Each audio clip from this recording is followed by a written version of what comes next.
वंदे मातरम कर्मचारी साथियों, आज का ये इम्पोर्टेंट वीडियो उन साथियों के लिए है जो या तो खुद पेंशनर बनने जा रहे हैं, यानी कि उनकी सेवा जो है वो पूरी हो चुकी है, सेवानिवृत्ति का समय है, तो उनके लिए पेंशन प्रकरण या तो खुद या जो भी साथी पेंशन प्रकरण तैयार करते हैं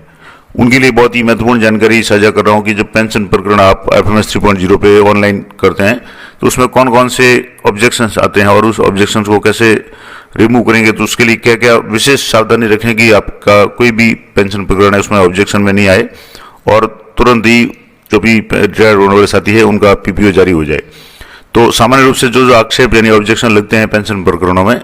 उनके बारे में आपको डिटेल में बताऊंगा और फॉर्मेट्स भी बता दूंगा कि कौन कौन से फॉर्मेट्स आपको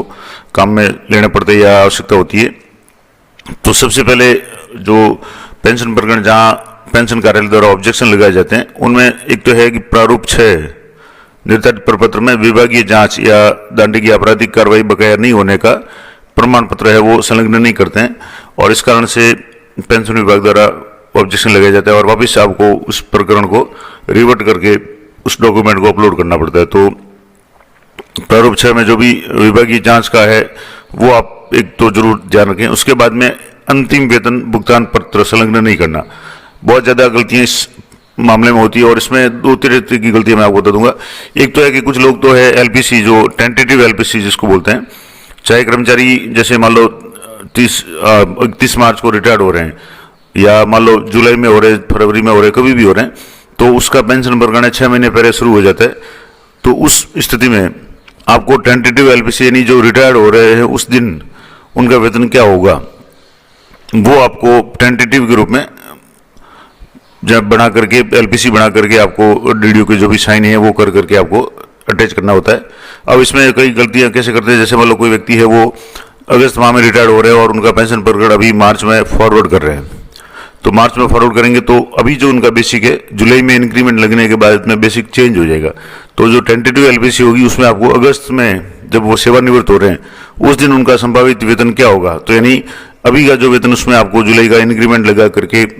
DA बेसिक जो भी है HRA वगैरह जो भी चेंज हो रहा हो उसको चेंज करके आपको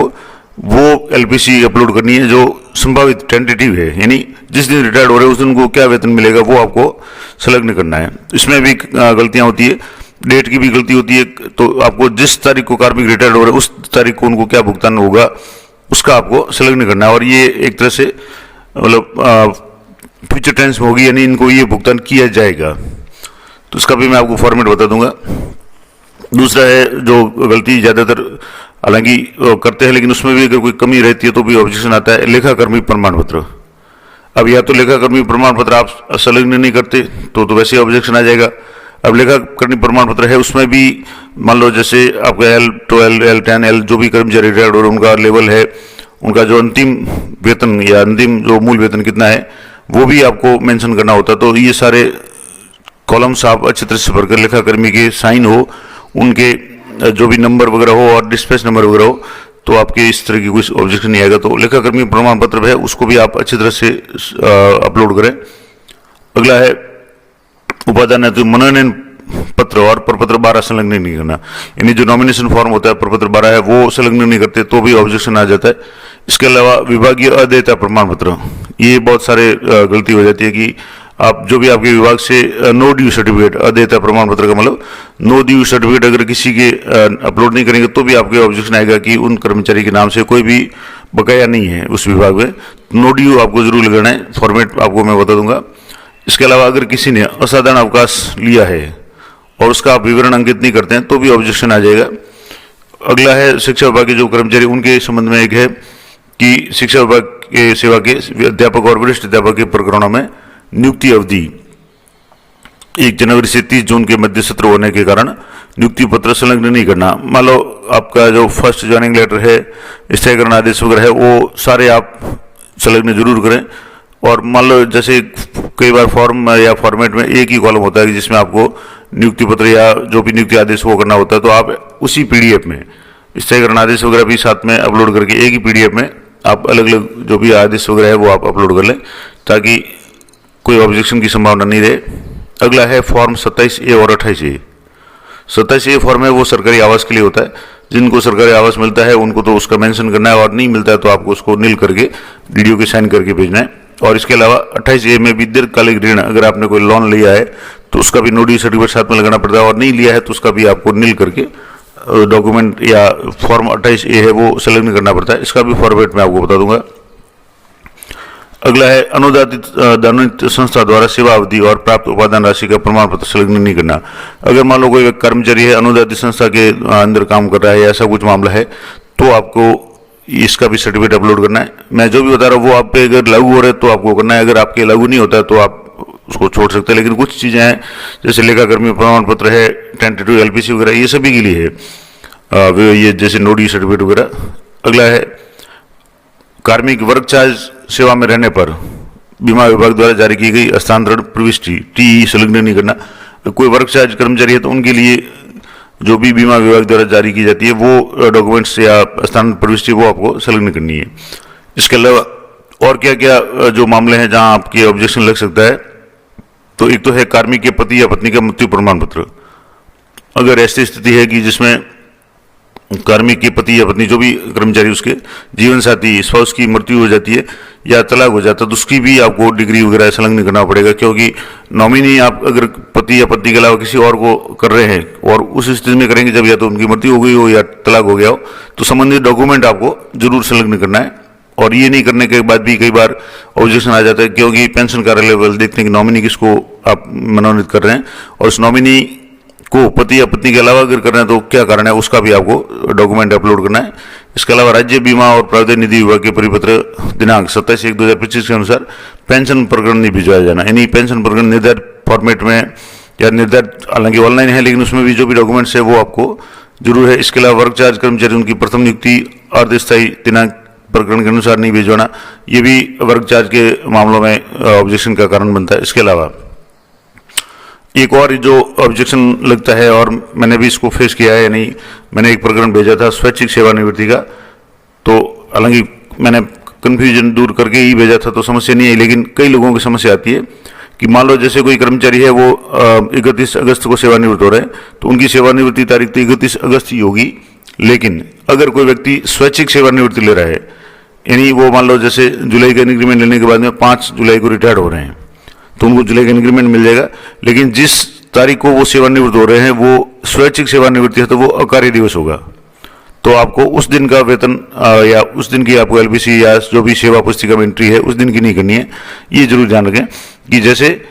सेवानिवृत्ति दिनांक दिवस अकार्य दिवस होने के कारण, यानी जिस तारीख को आप सेवानिवृत्त हो रहे हैं, अगर आप स्वैच्छिक सेवानिवृत्त हो रहे हैं तो आपका उस दिन का कार्य वो अकार्य होगा। यानी जैसे 5 को आप सेवानिवृत्ति का आदेश या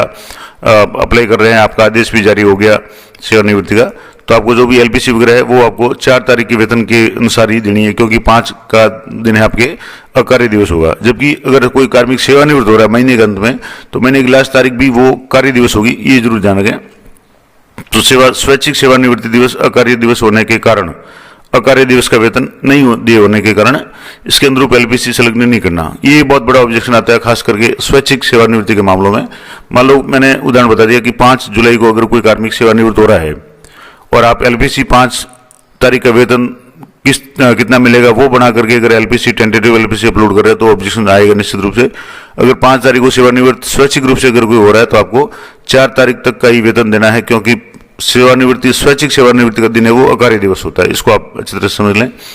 बाकी नॉर्मल जो सेवा पूरी करने के बाद में जो भी सेवानिवृत्त हो रहे हैं तो उनके लिए तो जो लास्ट वर्किंग डे है वो लास्ट सेवानिवृत्ति का दिन ही होता है, लेकिन स्वैच्छिक के मामलों में ये थोड़ा सा अलग है, इसको जरूर ध्यान रखें।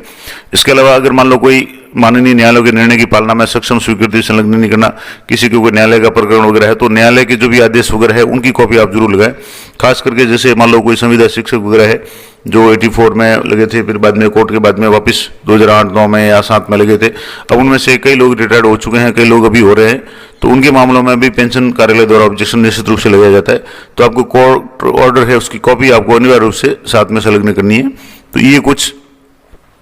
इंपॉर्टेंट जो मैंने आपको टॉपिक्स बता दिए जहाँ जहाँ पेंशन कार्यालय द्वारा जो ऑब्जेक्शन लगता है, आपके पीपीओ जारी होने में देरी हो जाती है, इनका जरूर ध्यान रखें। अब मैंने कहा था कि मैं आपको कुछ फॉर्मेट्स भी बता दूंगा। तो जैसे पहला है अंतिम संस्था द्वारा जारी अदेय प्रमाण पत्र।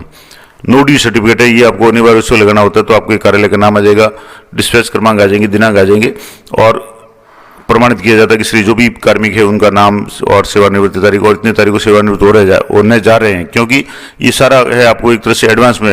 है, तो यहाँ एक तरह से फ्यूचर टेंस का प्रयोग होगा। तो इनके विरुद्ध कोई भी राशि, सरकारी राशि या सामग्री बकाया नहीं है और जो भी कार्यालय अध्यक्ष होंगे वो आपके यहाँ साइन कर देंगे। तो ये नो ड्यू सर्टिफिकेट है, ये भी आपको अनिवार्य रूप से लगाना होता है। दूसरा जो फॉर्मेट मैंने आपको कहा था, सेवा सत्यापन, आपकी सर्विस बुक के अंतिम पेज पे सेवा सत्यापन का ठप्पा लगाना यानी मोहर लगानी जरूरी है। और जो भी आपका प्रकरण है, आप चाहे सेवानिवृत्त नॉर्मल सेवा से हो रहे हैं, अधिवार्षिकी से हो रहे हैं या आपने स्वैच्छिक सेवानिवृत्ति ली है, तो भी आपको उस तारीख के हिसाब से यहाँ सेवा प्रमाणित करनी है। जैसे मान लो सेवा पुस्तिका सत्यापन है, प्रमाणित किया जाता है कि जो भी कार्मिक है उनका नाम है, पद आ जाएगा, वो राज्य की सेवा से सेवानिवृत्त हो रहे हैं,